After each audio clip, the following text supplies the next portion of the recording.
बंगाल में गाय काटने पर अब सख्त रोक। शुवेंदु सरकार ने लागू किया 75 साल पुराना कानून। पश्चिम बंगाल में नई बीजेपी सरकार ने आते ही बड़ा फैसला लेते हुए गायों और दूसरे मवेशियों की हत्या पर सख्त नियंत्रण लागू कर दिया।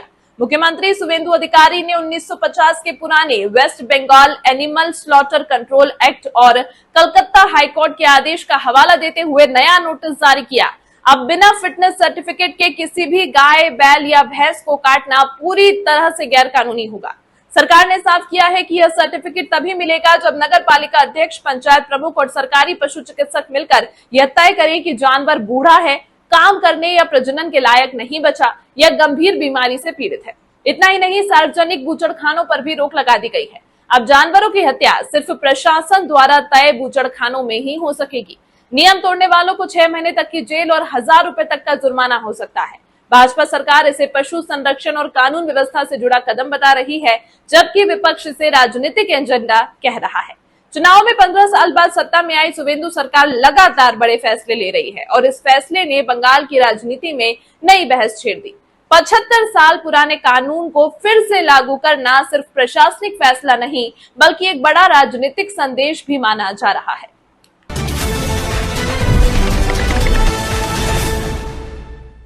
शुवेंदु सरकार का बड़ा फैसला। गौवंश की हत्या करने वालों की अब खैर नहीं। पशु वध पर लगाई रोक, नियम नहीं मानने पर लगेगा जुर्माना, जाना होगा जेल। तो शुवेंदु अधिकारी पश्चिम बंगाल के मुख्यमंत्री बनते ही एक्शन मोड में लगातार नजर आ रहे हैं। वो लगातार ताबड़तोड़ फैसले ले रहे हैं। पहले उन्होंने धार्मिक स्थलों पर लाउड स्पीकर की आवाज को कंट्रोल करने, सड़कों पर धार्मिक गतिविधि रोकने के निर्देश दिए और इसके बाद अब पशुओं की हत्या के संबंध में एक नोटिस जारी कर दिया है। बंगाल के लोग अब अपनी मर्जी से गाय, बैल, भैंस, बछड़े को नहीं मार सकेंगे। जी हां, बिल्कुल सही सुना आपने। बंगाल के लोग अब अपनी मर्जी से ये काम नहीं कर सकेंगे। बंगाल सरकार ने पश्चिम बंगाल पशु वध नियंत्रण अधिनियम 1950 के सख्त परिवर्तन को अनिवार्य कर दिया है। इसके मुताबिक कोई भी व्यक्ति किसी भी पशु यानी बैल, बछड़े, गाय, बछड़े, नर, मादा, भैंस, भैंस के बच्चे, बछिया, किसी को भी जो है तब तक नहीं मार सकेगा जब तक उसे इसे लेकर सर्टिफिकेट ना मिल जाए कि पशु मारे जाने के लिए उपयुक्त है, यानी उसकी उम्र जो है 14 साल से ज्यादा होनी चाहिए। कुछ क्राइटेरिया भी लगाए गए हैं। शुवेंदु सरकार ने यह निर्देश कलकत्ता हाईकोर्ट के 6 अगस्त 2018 के फैसले और 8 जून 2022 को जारी संबंधित सरकारी दिशा निर्देशों के अनुपालन में जारी किया गया है। पशु वध के लिए अब नगर पालिका के अध्यक्ष या पंचायत समिति के सभापति और एक सरकारी पशु चिकित्सक को पशु के वध के लिए उपयुक्त होने के संबंध में संयुक्त प्रमाण पत्र देना होगा, जिसमें लिखित रूप से ये कहा गया हो कि पशु काम करने, 14 साल से ज्यादा आयु, चोट, विकृति या किसी असाध्य रोग की वजह से स्थायी रूप से अक्षम हो गया है। आदेश में आगे कहा गया कि अगर ऐसे सर्टिफिकेट जारी करने से इनकार किया जाता है तो पीड़ित व्यक्ति इनकार की सूचना मिलने के 15 दिन के भीतर राज्य सरकार के समक्ष अपील कर सकता है। पश्चिम बंगाल सरकार ने पश्चिम बंगाल वध नियंत्रण अधिनियम 1950 के तहत जनता के लिए संशोधित नोटिस जारी किया है।